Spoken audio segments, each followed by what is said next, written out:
Okay, Formula One fans, so we are in Bahrain in the Middle East, and at the Sakir circuit. It is 3.363 miles long.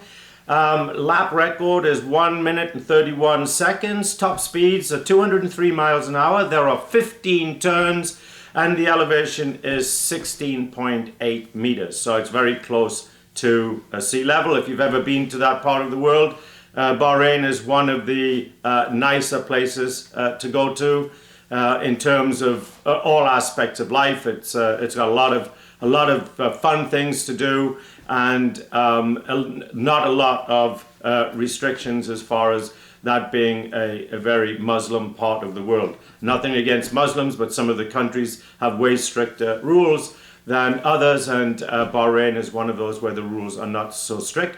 So I spent a lot of time in that part of the year, in that part of the world, and Qatar is another one where the rules are a little more relaxed. When I'm talking about rules, you're allowed to drink alcohol and stuff like that. In fact, Qatar, the bars and hotels have separate rooms, non-alcohol and rooms for alcohol. And so, anyway, back to the Formula One. Of course, it is nighttime in Bahrain. It is probably, do my quick calculations, it's about 9 o'clock in the evening. That makes it 3 p.m. in the afternoon in the UK. And of course, all of the Formula One races are brought to us by Sky Sports. Right here in Austin, Texas, it is just right at 9 a.m.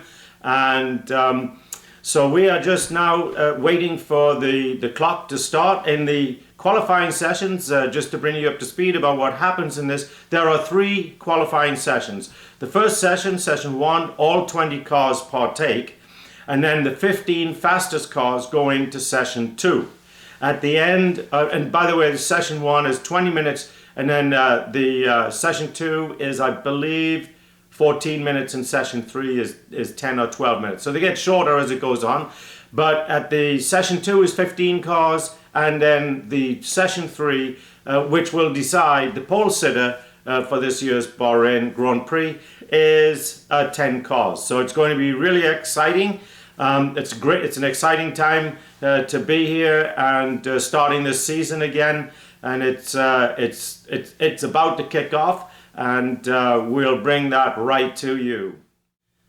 Just to give you some idea of what happens in these qualifying sessions is the cars go out and they do a warm-up lap. Some of them might do 2 laps, and then they do what's called an out lap. The out lap is when they finally get the car up to speed, and so that by the time they cross that start-finish line, which is when the clock starts for the lap times, they are actually at full speed. They're going as fast as that car can go, which, as I mentioned just a few minutes ago, is right at 203 miles an hour. And then as they come up to that first turn, they go from 203 miles an hour and drop all the way down to about 70 miles an hour. So it'll give you some idea of the G-forces that these drivers are going through as they're going around the track. Some of these G-forces are just incredible. It is estimated Max Verstappen, when he had his bad wreck at the British Grand Prix 2 years ago in 2021, that the G-forces that his body underwent was 50 G. So that's just crazy, crazy, crazy. And the first cars out on the track this morning are the AlphaTauris. So it's and they are 1, 2. In fact, they're all alone right now. So, but quickly you're going to see you're going to see all the rest of the cars coming out on the track. Sorry, as you might imagine, I'm watching the goings on as I'm bringing this podcast to you, so that I can make sure we get things to you in real time. And the Ferraris of Charles Leclerc and Carlos Sainz have just come out onto the track. And like I said, during this part of the qualifying session, and especially here in session 1, then it is mostly warm-up time. So these tires, they have blankets that they put over the tires to try and get them up to temperature, because the hotter these tires are when they start off, the better the grip they get to the track. Very often you'll see in races, you'll see cars spin out, you know, after they've had a safety car or something like that, and the tires have kind of got cold, and so if the drivers are not careful, they'll easily spin out until those tires get back up to race temperatures, which usually takes about 1 to 2 laps. So new drivers in the Formula One this year. Now say new, some of them are not new. Hulkenberg for Haas is not new. He's been around for quite some time, but he replaced Mick Schumacher, who is now a backup driver for Mercedes. You have Piastris, I think that's how they pronounce his name, for McLaren. Ricciardo is now the backup driver for Red Bull. And you have De Vries, who is new this year. He came from Formula 2. And then the last one is Logan Sargent, and Logan Sargent is the first American to be in a Formula 1 car since 2013. So it's nice to see a young American in Formula 1. Obviously, I think when the two new teams come, and one of those being an American team in 2026, I think it is, then obviously we're going to see more American drivers as part of Formula 1. So all the first lap times are in, and some surprises really. You have Ferrari, Mercedes, Aston Martin, and then you've got the two Red Bulls. So of course it's early. That's the first round of times coming in for this qualifying session. But it's interesting to see that the Red Bulls were in 5th and 6th position. Now the difference is right at, the Red Bull of Checo Perez is right at about 4/100ths of a second behind, so not quite half a second. So at those speeds, it doesn't take much to quickly make up the time. And in fact, by the time we get to the qualifying 3 session, we see times right now in the 1:30. Well, there's one just come in at 1:30.99, and that's Carlos Sainz. So he is leading in the qualifying sessions early on. But don't be surprised to see 1:29 numbers coming in here fairly quickly. Okay, we're 3 minutes and 10 seconds to go in qualifying 1. Those folks in danger of not making it into qualifying 2 are Hulkenberg, both the McLarens of Norris and Piastri. So not a really good start for the young rookie Piastri there, who's they've had a lot of press about how great he is. And then with Sargent from Williams. Logan Sargent from Williams, and then Lance Stroll. Lance Stroll had his previous time deleted because he exceeded track limits. So you go over track limits, and they're very, very strict about staying within those track rules, and they will delete your times during qualifying. So everybody is out. So the way this works now, there's now just a little over 2 minutes left. So they're all doing what's called their outlap now. So they're getting the car tires up to temperature. Everything is going as they all want it to go. Probably not for some, because they're not going to make it into qualifying session number 2.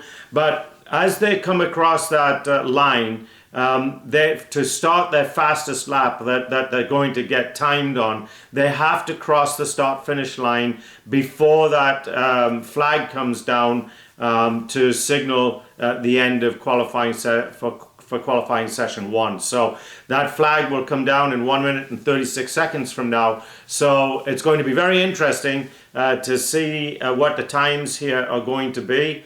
All of the cars look pretty good. If you were to be watching them right now, there doesn't appear to be too much porpoising. Although the Mercedes, even though they were pretty fast there, it looked to me like Lewis Hamilton's car has got a little porpoising to it, and so does Charles Leclerc's. And you can tell if they're porpoising really when they're going down the straightaway.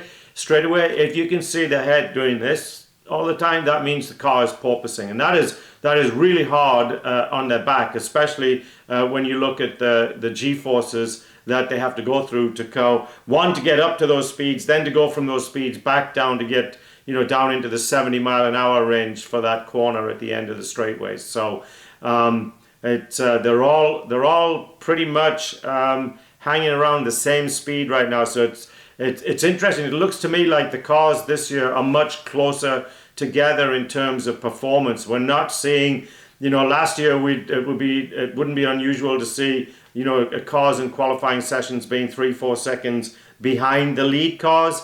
Now we're not even, so I was saying now, just now coming up 1 minute and 1.1 seconds behind the leader. So it's really interesting watching what's going on this year, and it's going to be really interesting to see what happens in the race. Remember, during qualifying, they're allowed to use the DRS system. That DRS system is the drag reduction system, and on the rear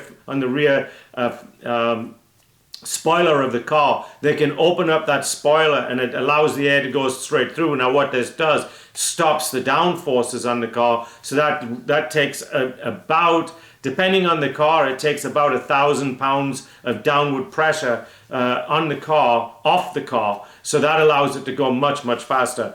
And of course, during the race, they're only allowed to use that DRS system if they're within 1 second of the car in front and they're going to pass that car in front, or attempt to pass that car in front.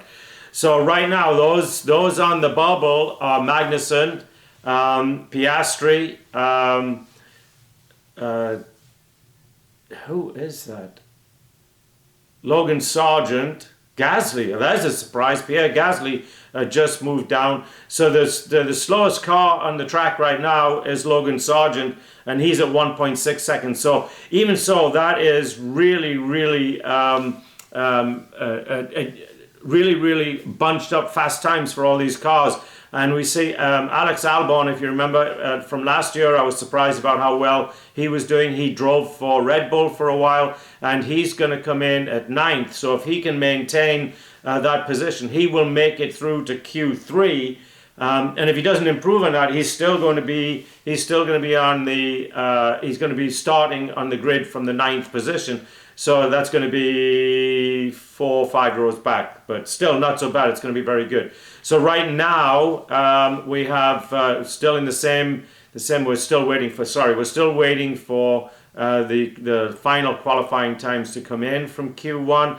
But all of the people that you would expect to be into the Q2 session are in, and those names that I just gave you are out of qualifying. And so qualifying 2 will come up in just a few moments. This portion of the Formula One News Hour has been brought to you by Thenology.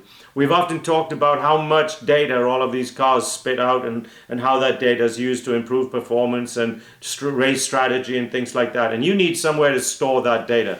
And you also need somewhere to manipulate that data. So you need both a data center to store your data and also a cloud system where you can take that data and manipulate it. So if you want to do that, and for your business, then the place to go is to Thenology. Thenology is a small data center in Austin, Texas, and it is tier 3, so it has all of the stuff, which means it never shuts down. It's up 24/7, 365. So please give Thenology a call at 512-670-3930, or go to their web at thenology.com. That's thenology.com.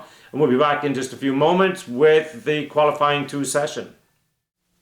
Welcome back, Formula One fans, and qualifying 2 session has just started. And I think towards the end of qualifying 1, I was mentioning how close all the cars were this year compared to last year. And in fact, the TV commentators have just been talking about that, and that they have the only time they've ever seen the cars with such times, because as I said, it was 1.1 seconds and a little bit, but it's really amazing. It's actually good to see.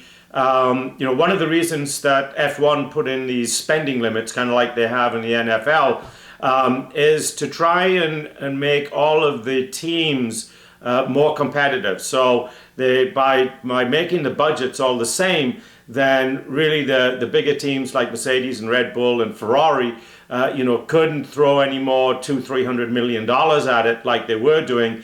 I think now this year they're restricted to $148 million. But just think about that for a moment, if you will. To put 2 race cars on a track for 24 weeks, it costs $148 million. It's staggering when you think of that. The Aston Martins are again surprising. The other surprise is, we saw yesterday in free practice, we saw the Red Bulls pretty much 2 and 3, 2 and 3, and this morning they seem to be struggling. Now the temperatures are a little colder in Bahrain today than they were yesterday. And temperatures make a huge difference to these cars, and it makes a big difference as to how those tires grip the track. So it could be that the Red Bull cars are not able to grip in the corners like they should be able to. So that means the drivers have to back off ever so slightly, and ever so slightly it adds up in thousandths of a second. We're not talking about 1 or 2 seconds difference. It's thousandths of a second. And the other thing is, these cars are hybrids. So as they come out of the turn, they use battery power to give them that extra torque and to gain that extra speed faster. So if they can't use all of that torque because they'll get wheel spin, then again, they're going to lose thousandths of a second. So all very high-tech stuff now.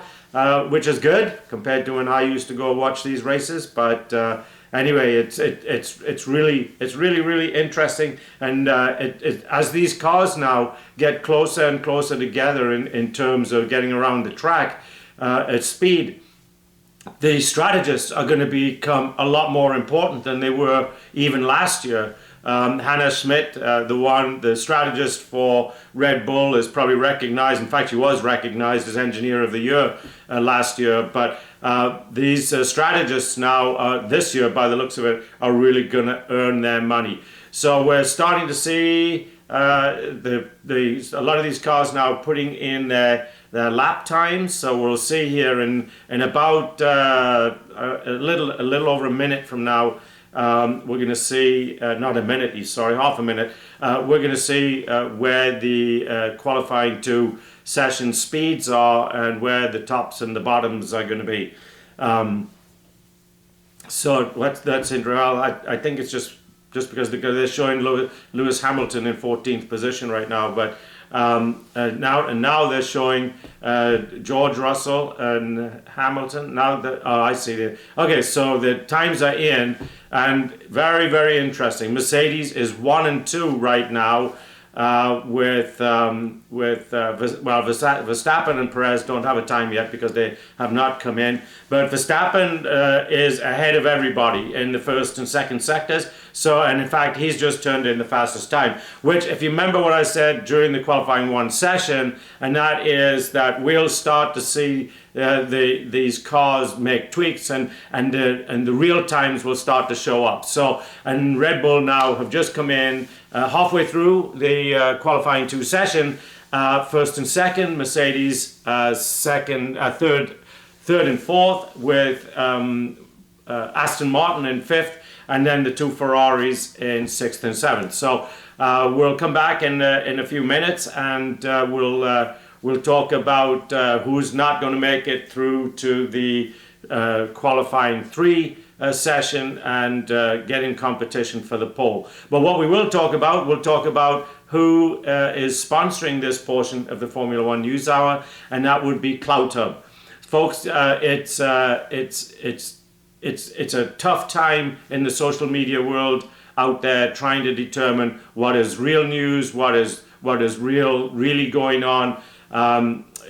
Lots of people being censored for having a different opinion than the quote unquote the powers that be in the social media world. But CloudHub is not like that. It is a totally censor-free social media site. It's a lot like looking at Facebook. They've got some really neat features. One of the features that I really like is especially having acquaintances. Because now, my friends have become acquaintances because I haven't seen them or talked to them in so long. But when I do talk to them, I can talk to them in English, and if they're German speakers, they hear it in German. If they're Spanish speakers, they hear it in Spanish. And when they talk to me in their native language, I hear it back in English. So it's a really neat social media site. It's been around for 3-4 years, maybe a little more. And it's gaining popularity. I think now they have about 4 to 5 million subscribers. So why don't you become a subscriber of CloutHub? Go to clouthub.com. That is clouthub.com. And we'll be back in just a couple of minutes. Okay, and I'm back, and let me get rid of the volume here on the TV. And so the guys at risk of being put out, not making it through to Q3, Joe Granu, I think Joe's with AlphaTauri, Lance Stroll, Esteban Ocon, Nicky Tsunoda, and Alex Albon. That's a surprise. But remember I said, Alex finished up 9th, so we have 2 minutes to go. So right now all the cars, what happens here is the cars, after they set their first lap times, they go back into the garage, they make some tweaks, make some adjustments, and sometimes they'll get pulled in by F1 to weigh the car and make sure that the car's within all the legal limits that the F1 manual says that the cars and the drivers have to abide by. And we just saw that with, who was it? It was with Lance Stroll in the Aston Martin. So anyway, back to the qualifying here. So right now it looks like that we're not going to see too much of a change at the top. So we're going to have the 2 Red Bulls, we're going to have the 2 Mercedes, we're going to have Alonso with the Aston Martin, and really this is just amazing to see both Aston Martins out there in the qualifying 2, and then obviously they're going to make it through to qualifying 3, and if they make some good tweaks to that, you could see Alonso make it through to the pole position. Now what's very interesting for all of you new guys that are new to Formula 1, Alonso has been driving Formula 1 cars for 22 years. It's his birthday today, and it was on his birthday 22 years ago, this very day, that he entered his first qualifying session for Formula 1. And of course, he's a 2-time Formula 1 world champion.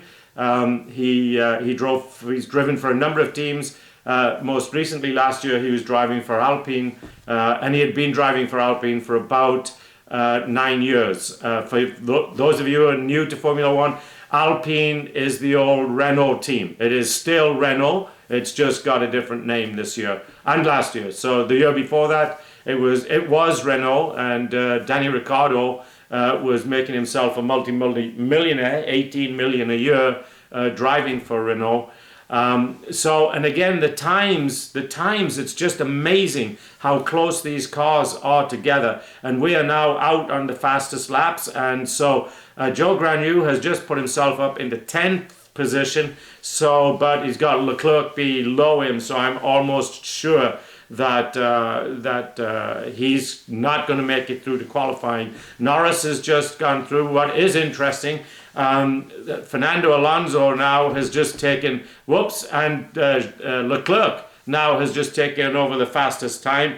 So we've got Leclerc, Verstappen, Sainz, Alonso, Perez, Hülkenberg. That is a surprise. That is a Haas team that is in the number 6 position, right? Just dropped to number 7 because George Russell just came in. But it looks like that the Haas team, for the first time, probably in a long time, is going to make it through to qualifying 3 session. That's a really good sign for Haas. It's also a really good sign for Formula 1, because what's going to happen this year, we're not going to see a dominant Max Verstappen, I don't think.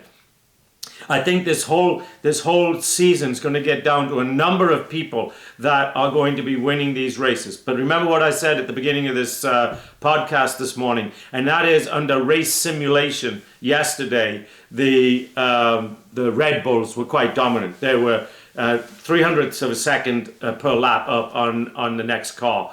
And the next car behind Max Verstappen, by the way, was his teammate. So under race conditions, the times are very different. You're going to add about 4 to 5 seconds per lap to these times. But it's really good to see a really good tightening of the times. And so eliminated from this session is Norris, Bottas, Joe Granu, Tsunoda, and Albon. So now both, that's a surprise that Albon didn't make it through, because like I say, he was up there in the top 10 in qualifying too. So we will be back in just a little while with the qualifying session 3, and that will tell us who is going to be on the pole tomorrow for the Bahrain Grand Prix. Okay, welcome back, Formula One fans, and well, we are in the final 10 minutes here of qualifying for the Bahrain Grand Prix, and some really interesting things. I would say the two most improved teams from last year to this year, number one would be Aston Martin. Both those cars have qualified in the top 10, so they're both going to have really good positions. Fernando Alonso right now is sitting in second position. I don't know if it's going to end up that way, but still, to be at this position with these big teams, when I say big teams, I'm talking Ferrari, Red Bull, and Mercedes. They've obviously made, and got to be really happy with the changes that they've made here over the winter months. It's incredible. And the other one, of course, is Haas. I mean, Haas is really also up there, and Hülkenberg, who is an unknown driver. He's been around for a while, but he's pretty much unknown, and he's come and gone, is doing an amazing job for them. So the first qualifying laps, rather, not the times aren't in yet, but the first qualifying laps are coming up, and right now Max Verstappen is knocking more time off the lap time that he already put in, the fastest time from qualifying 2 session. If you ever get to watch Formula One on TV, if you look at the screen, they've got the timing boxes of the drivers at the bottom, and they have colors. So if they are yellow, that means they're over. If they're green, they're just sitting right in there. But if they're purple, then they are going faster than the previous time set for that. And Max Verstappen has just set 2 of the fastest times in the first and third sector. So they break it up into 3 sectors. Leclerc went fastest in the middle sector, and as I predicted earlier in this broadcast, or podcast rather, as I predicted earlier, the times would get down into 129s, and sure enough, Max Verstappen has just turned in a 129.8. So very, very interesting. So right now, the times coming in is Verstappen, Leclerc, Perez, and Sainz, and Lance Stroll. So we don't have a time in. Alonso's just come in. So he and Stroll are right now in 5th and 6th position. Mercedes are in 8th and 9th, and Alex Albon in the Alpine is in 10th. So Alpine have got to be happy with that time. Where the number one driver is, actually it's Alex Albon. He is the number one driver. So he's doing pretty good. Hülkenberg is in at position 9. So we've got about 5 minutes, a little more to go. And we've just had a mishap with Carlos Sainz. Did he go over track limits? We got to see here and see what happens. He lost it, so that will have killed his time. When I say he lost it, it doesn't mean to say the car's spun out or anything. What happens is when they have to overcorrect coming out of a corner, they'll lose 1/4 of a second, or sometimes 1/2 a second, because the car's not going in the line that it's supposed to go. So when that happens, then their time is just shot.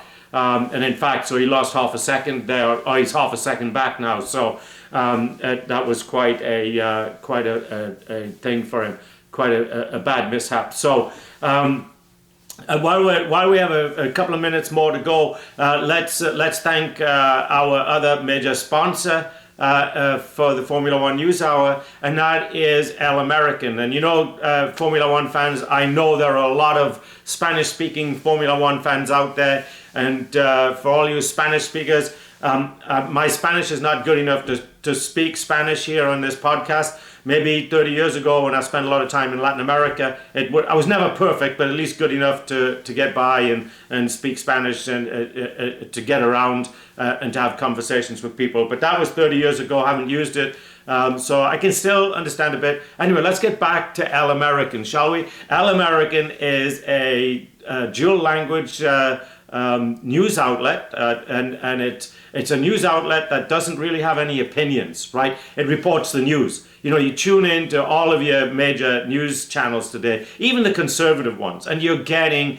opinions for the most part. What you've got, you get the actual news, and then you get this guy or girl on the TV giving you their opinion about the actual news, which is not the actual news. Well, that doesn't happen in El American. In El American, you get the actual news. There's a couple of other really good news stations out there as well that you could tune into, but none of them give you the news in both English and Spanish simultaneously. So please go to elamerican.com. That is elamerican.com. And so we've got right at about 3.5 minutes left to go, and right now the provisional pole sitter is Max Verstappen. So looks like the only guys that could challenge him would be Leclerc or Perez, and Perez I don't think is going to try. Alonso has just come in. He's now sitting in 4th position.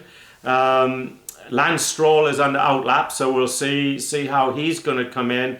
Hulkenberg has just moved up to 6th position. That guy, and that's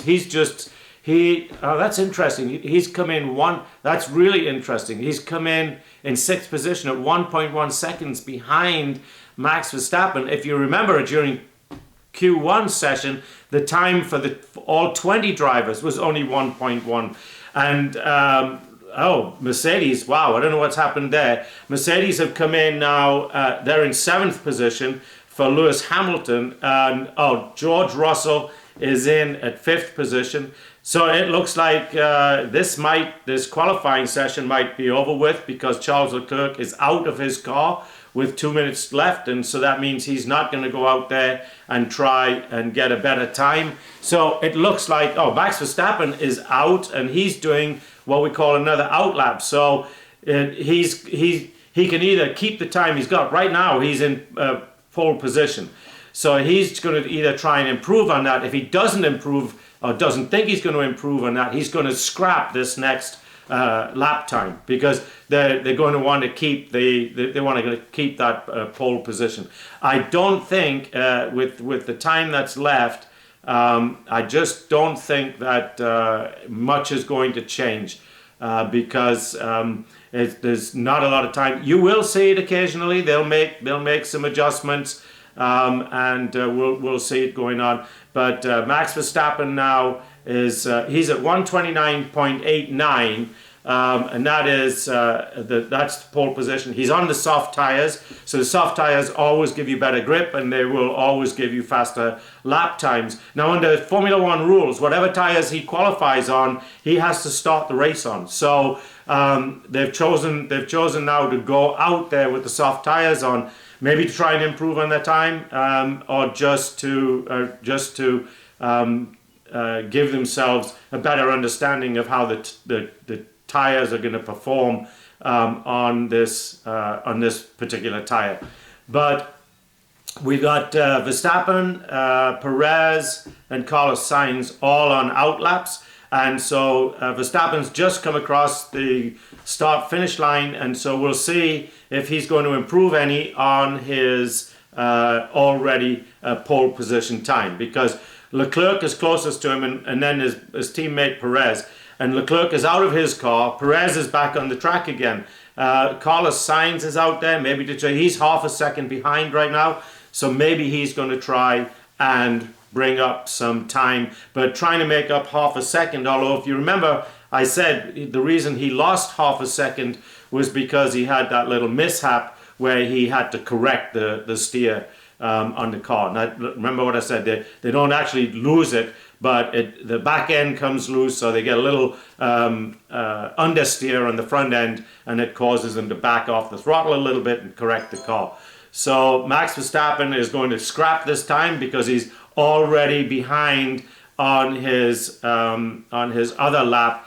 He's already in the yellow. If you remember, I said there's yellow, green, and purple, and yellow means that but he has just had an incredible middle sector where he has knocked off a full quarter of a second nearly. So he may just right now he's got, let's see, he's got about 20 seconds left, so we'll see. Carlos Sainz is not going to. He's over plus half a second on his other lap time, and Verstappen just knocked off 2/100ths of a second on his lap, so now he's at 129.7. Before he was at 129.87 or 89, so not quite 2/100ths. But Verstappen has taken pole. Perez improved on his time. He is second. So the front row is going to be Perez, Verstappen on pole, Perez next, and then it's going to be Leclerc and Sainz on behind him. And then it's going to be Alonso, so that Aston Martin has really done well. And then George Russell in the Mercedes. And then the next row is going to be Lewis Hamilton, and then Lance Stroll in the other Mercedes. And so the top 10 is rounded out by Alex Albon. Sorry, it's not Alex Albon, it's Akon. And his name's not Alex, but anyway, it's the Alpine car of Akon, and then the Haas car of Hulkenberg. So until tomorrow, when we will be bringing you the race live, this is Jonathan Steele with the Formula One News Hour saying, have a great rest of your day.